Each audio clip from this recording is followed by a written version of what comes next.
Hello po, tips para maiwasan ang pagkakaroon ng low blood pressure. Para manbuelva po uli, mas maganda pa rin ang pagkausap sa isang healthcare provider o isang dietitian patungkol sa mga pagkain na maaaring makatulong sa iyong kondisyon.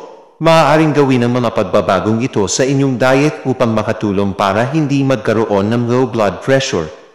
Ang mga pagkain para sa low blood pressure ay kinakailangan talaga ng disiplina at pagbabantay.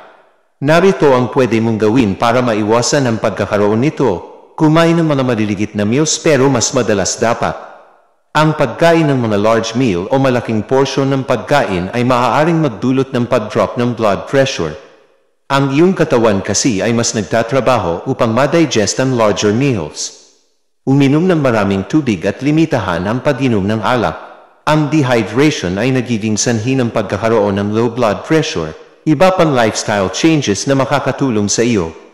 Bukod sa pagkain ng mga masusustansya, narito rin ang iba pang pwede mong gawin upang makatulong na mapatas ang iyong blood pressure. Kinakailangan mo ng mga lifestyle changes at healthy diet upang mapabilis ang pagbalik sa normal mong blood pressure. Kapag ikay nag-eehersisyo sa labas at napakainit, magkaroon ng breaks at uminom ng maraming tubig. Iwasan ang pagtatagal sa loob ng saunas, hot tubs o steam room dahil maaaring magdulot ito ng dehydration. Ang pagpapalit ng pwesto ng katawan katulad ng pagtayo o pagupo ay kinakailangan dahan-dahan. Iwasan ang matagal na paghiga. Ingat po palagi. God bless po.